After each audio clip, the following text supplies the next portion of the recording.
శ్రావ్య TV ముందుగా headlines చూద్దాం. కేజ్రీవాల్ పై అన్నా హజారే సంచలన వ్యాఖ్యలు. ఢిల్లీ ఎన్నికల ఫలితాల్లో సంచలనం, కేజ్రీవాల్ ఓటమి. సూర్య రెట్రో తెలుగు టీజర్ రిలీజ్ విడుదలకు కూడా కన్ఫర్మ్. సమంతతో విడాకుల గురించి నాగ చైతన్య కీలక వ్యాఖ్యలు. ఢిల్లీ ఫలితాల ట్రెండ్ పై కేటీఆర్ సెటైర్. రామ్ గోపాల్ వర్మకు మరో కేసులో నోటీసులు ఇచ్చిన AP CID. Vande Bharat sleeper rail trial run విజయవంతం, రైల్లో మతిపోయే ఫీచర్లు.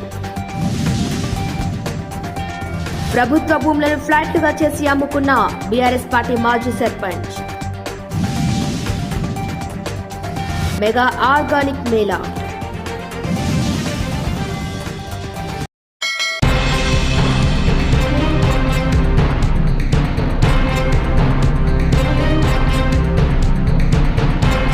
Integrated veg and non veg market ఫిబ్రవరి 8-9 తేదీల్లో జరుగు ఈ మేళను తెలంగాణ రాష్ట్ర వ్యవసాయ శాఖ మంత్రివర్యులు గౌరవ శ్రీ తుమ్మల నాగేశ్వరరావు ప్రారంభించారు. ఈ మేళలో సేంద్రియ పద్దతిలో సాగు చేసి పండించిన కూరగాయలు, పండ్లు, చిరుధాన్యాలు, దంపుడు బియ్యం, దేశావాళీ ఆవు నెయ్యి, గానుగ నూనెలు, వనమూలికలు, పొడులు, పసుపు, బెల్లం, తేనె, చేనేత వస్త్రాలు మరియు జ్యూట్ బ్యాగులు స్టాల్స్ లో అమ్మకానికి అందుబాటులో ఉంటాయి. నిర్వాహకులు తెలియజేశారు. ఈ కార్యక్రమంలో ముఖ్య నాయకులు పాల్గొన్నారు.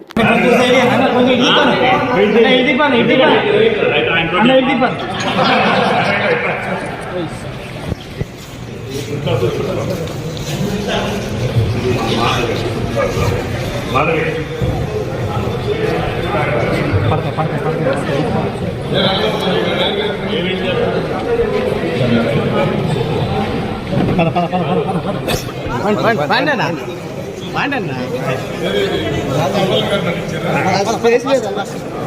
సార్.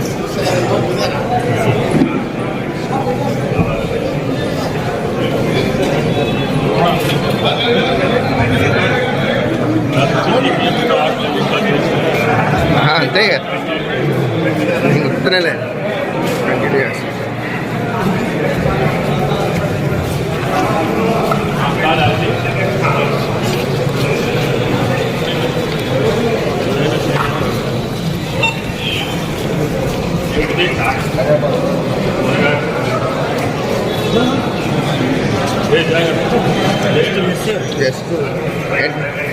ప్రభా గారు కొద్దిగా మిస్ అయ్యారు.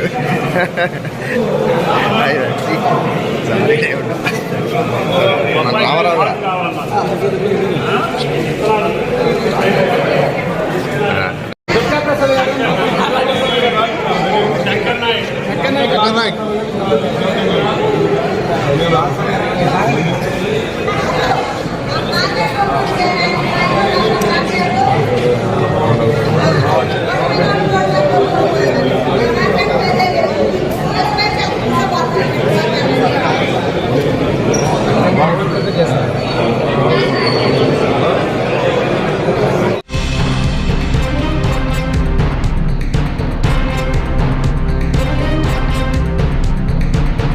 ఎన్నికల ఫలితాలపై ప్రముఖ సామాజిక కార్యకర్త అన్నా హజారే సంచలన వ్యాఖ్యలు చేశారు. తన మాజీ శిష్యుడు అరవింద్ కేజ్రీవాల్ అధికార దాహమే ఆమ్ ఆద్మీ పార్టీని ముంచేసిందని విమర్శించారు. ఆప్ ఎదుర్కొంటున్న ప్రస్తుత దారుణ పరాభవానికి ముమ్మటికి కేజ్రీవాల్ వైఖరే కారణమని మండిపడ్డారు. అవినీతి రహిత పాలన అందిస్తానని అధికారంలోకి వచ్చిన కేజ్రీవాల్ అటుపై అధికార దాహంతో వేసిన పండ్లతో ఢిల్లీ ఓటర్లు తీవ్ర అసంతృప్తికి గురయ్యారని పేర్కొన్నారు. 3 పర్యాయాలు ఢిల్లీ సీఎం సీట్లో కూర్చున్న కేజ్రీవాల్ పై ఢిల్లీలోనే కాదు దేశవ్యాప్తంగా అవినీతి ఆరోపణలొచ్చాయని అన్నా హజారే గుర్తు చేశారు. ఢిల్లీ లిక్కర్ పాలసీలో స్కామ్ ఆరోపణలు కేజ్రీవాల్ తో పాటు ఆమ్ ఆద్మీ పార్టీకి మచ్చగా మారాయని చెప్పారు. అందుకే ఢిల్లీ ఓటర్లు కేజ్రీవాల్ ను ఓడించారని అన్నా హజారే చెప్పుకొచ్చారు. ఇక అవినీతికి వ్యతిరేకంగా ఉద్యమించిన అన్నా హజారేకు మద్దతుగా కేజ్రీవాల్ తన ఉద్యోగాన్ని వదులుకొని మరీ వెంట నడిచారు. అన్నా హజారేకు శిష్యుడిగా అవినీతిపై పోరాడారు. ఆ తర్వాత ఉద్యమాన్ని తన చేతుల్లోకి తీసుకుని దేశవ్యాప్తంగా పేరు తెచ్చుకున్నారు. రాజకీయాల్లోకి ఎంట్రీ ఇచ్చి తొలి ఎన్నికల్లోనే చెప్పుకోదగ్గ స్థానాలను గెలుచుకుని కాంగ్రెస్ సాయంతో సీఎం సీట్లో కూర్చున్నారు. ఢిల్లీ ముఖ్యమంత్రిగా కేజ్రీవాల్ తీసుకున్న పలు నిర్ణయాలపై రాజకీయంగా విమర్శలు వ్యక్తం కావడం, లిక్కర్ స్కామ్లో జైలు పాల్వటం తదితర కారణాలు ఆప్ను ఓడించాయని అన్నా హజారే అభిప్రాయపడ్డారు.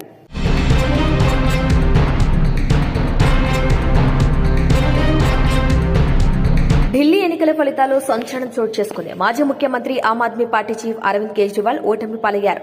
న్యూఢిల్లీ నియోజకవర్గం నుంచి పోటీ చేసిన కేజ్రీవాల్ ను బీజేపీ అభ్యర్థి పర్వేష్ వర్మ ఓడించారు. 3,000 పైచిలుకు ఓట్లతో పర్వేష్ గెలుపొందారు.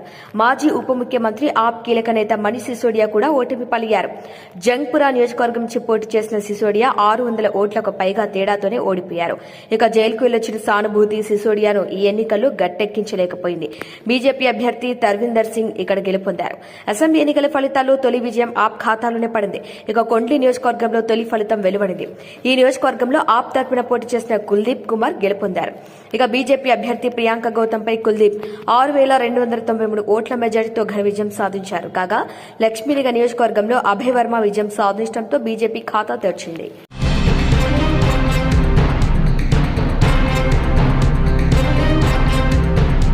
తమిళ నటుడు సూర్య, దర్శకుడు కార్తీక్ సుబ్బరాజు కాంబినేషన్ లో వస్తున్న తాజా చిత్రం రెట్రో. తాజాగా ఈ మూవీ విడుదల తేదీని ప్రకటించిన మేకర్స్ తెలుగు టీజర్ ను కూడా విడుదల చేశారు. వేసవి కానుకగా మే 1న ఈ సినిమాను విడుదల చేస్తున్నట్టు చిత్ర బృందం ప్రకటించింది. యాక్షన్ బ్యాక్ డ్రాప్ లో గ్యాంగ్స్టర్ డ్రామాగా ఈ మూవీ తెరకెక్కినట్టు టీజర్ చూస్తే తెలుస్తోంది. మరోసారి సూర్య తన నటనతో ఆకట్టుకున్నారు. అలాగే హీరోయిన్ గా పూజా హెగ్డే, ఇతర కీలక పాత్రలో మలయాళ నటుడు జోజు జార్జ్, జయరాం, కరుణాకర్ నటించారు. ఇక నాని నటించిన దసరా చిత్రానికి బాణీలు అందించిన సంతోష్ నారాయణ్ ఈ మూవీకి కూడా సంగీతం అందిస్తున్నారు. సూర్య తన సొంత నిర్మాణ సంస్థ 2D బ్యానర్ ఎంటర్టైన్మెంట్స్ బ్యానర్ పై రెట్రో చిత్రాన్ని భారీగా నిర్మించారు.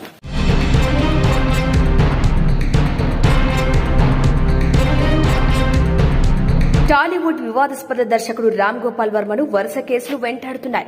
సోషల్ మీడియాలో చంద్రబాబు, పవన్ కళ్యాణ్, నారా లోకేష్ ను కించపరుస్తూ పెట్టిన పోస్టుకు సంబంధించిన కేసులో నిన్న పోలీసు విచారణకు ఆయన హాజరయ్యారు. ఒంగోలు రూరల్ పోలీస్ స్టేషన్లో వర్మను దాదాపు 9 గంటల పాటు పోలీసులు ప్రశ్నించారు. ఇక ఇదే సమయంలో వర్మకు మరో కేసులో ఏపీ సీఐడీ పోలీసులు నోటీసు ఇచ్చారు. గుంటూరు సీఐడీ సీఐ తిరుమలరావు నోటీసులు అందజేశారు. ఈ నెల 10న గుంటూరులోని సీఐడీ కార్యాలయంలో విచారణకు హాజరు కావాలని నోటీసుల్లో పేర్కొన్నారు. ఈ కేసు వివరాల్లోకి వెళ్తే 2019లో కమ్మరాజ్యంలో కడపరెడ్లు అనే సినిమాను వర్మ తీశారు.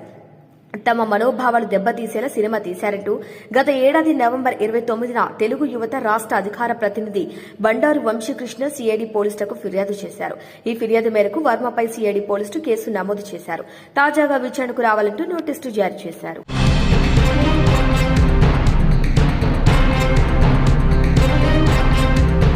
విజయవంతంగా ట్రయల్ రన్స్ పూర్తి చేసుకున్న వందే భారత్ స్లీపర్ రైలు ప్రయాణికులకు సేవలందించేందుకు ముస్తాబవుతోంది.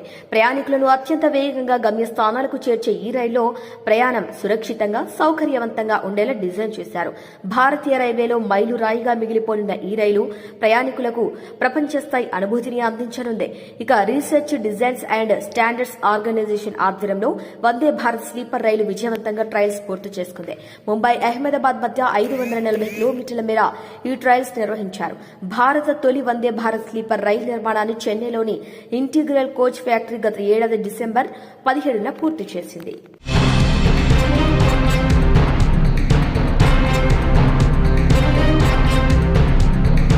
తన మాజీ భార్య సమంతతో విడిపోవటం గురించి సినీ నటుడు నాగచైతన్య కీలక విషయాన్ని వెల్లడించారు. విడాకులు తీసుకోవాలనేది రాత్రికి రాత్రి తీసుకున్న నిర్ణయం కాదని ఆయన చెప్పారు. ఎన్నో రోజులు చర్చించుకున్న తర్వాతే ఇద్దరం విడిపోవాలని నిర్ణయించుకున్నామని తెలిపారు. చాలా రోజులు చర్చించుకున్న తర్వాతే ఇద్దరం విడిపోవాలని నిర్ణయించుకున్నామని చెప్పారు. తమ విడాకుల అంశం ఇతరులకు వినోదంగా మారిందని చైతు అసహనం వ్యక్తం చేశారు. తమ విడాకుల అంశంపై ఎన్నో గాసిప్స్ రాశారని అన్నారు. తన మీద నెగిటివ్ కామెంట్లు చేసేవారు ఇకనైనా వాటిని ఆపేయాలని కోరారు. మీ భవిష్యత్తు గురించి ఆలోచించుకోవాలని హితవు పలికారు.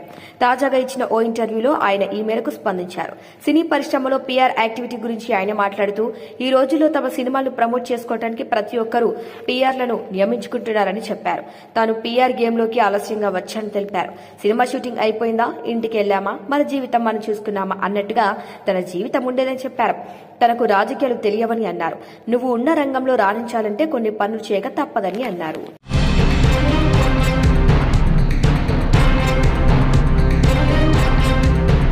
తెలంగాణ రాష్ట్రం జోగులాంబ గద్వాల జిల్లా గద్వాల నియోజకవర్గం గద్వాల మండలం గునుపాడు గ్రామంలో ఈ గ్రామ పంచాయతీ పరిధిలో ఉన్న గ్రామ కంఠంకు సంబంధించి ప్రభుత్వ పంచాయతీ భూములను తనకు ఉన్న పదవిని అడ్డుపెట్టుకుని తాను ఏం చేసినా అడిగేవాడు లేడని అనుకున్నాడో లేక నాకు కేసీఆర్ ప్రభుత్వం ప్రస్తుత గద్వాల నియోజకవర్గం శాసనసభ్యులు అండగా ఉన్నారని అనుకున్నాడో ఏమో కానీ ఫ్లాట్లుగా చేసి అమ్ముకున్నాడు ఘనుడు. అందుకు పంచాయతీ సెక్రటరీ మండల అధికారుల సహకారం.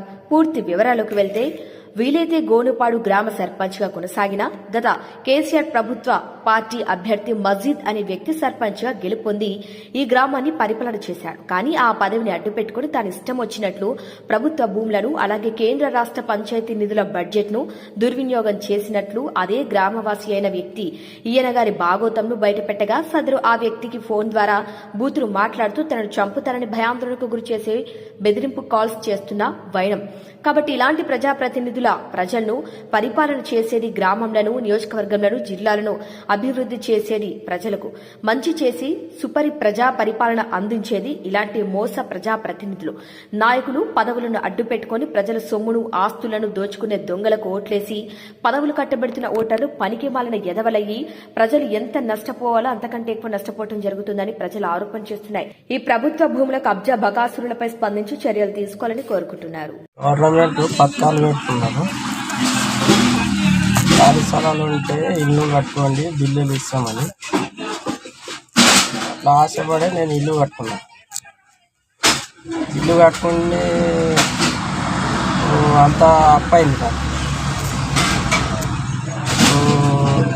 గవర్నమెంట్ ఒకటి ఇచ్చింది కదా, ఖాళీ స్థలాలు ఉంటే బేస్మఠం కట్టుకోండి, బిల్లులు ఇస్తాము.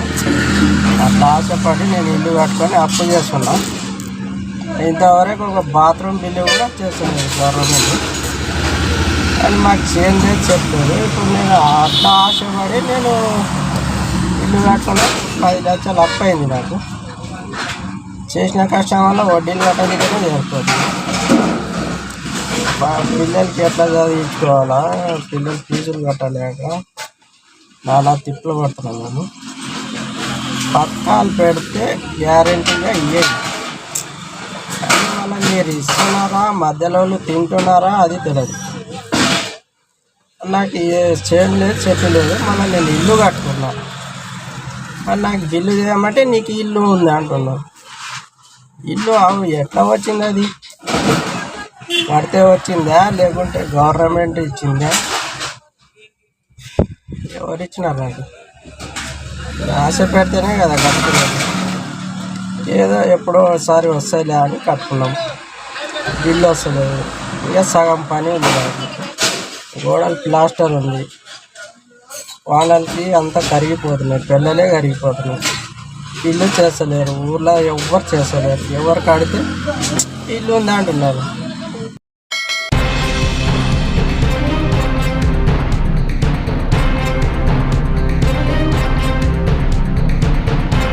బులెటిన్ హెడ్లైన్స్ మరొకసారి. కేజ్రీవాల్ పై అన్నా హజారే సంచలన వ్యాఖ్యలు. ఢిల్లీ ఎన్నికల ఫలితాల్లో సంచలనం, కేజ్రీవాల్ ఓటమి. సూర్య రెట్రో తెలుగు టీజర్ రిలీజ్ విడుదలకు కూడా కన్ఫర్మ్.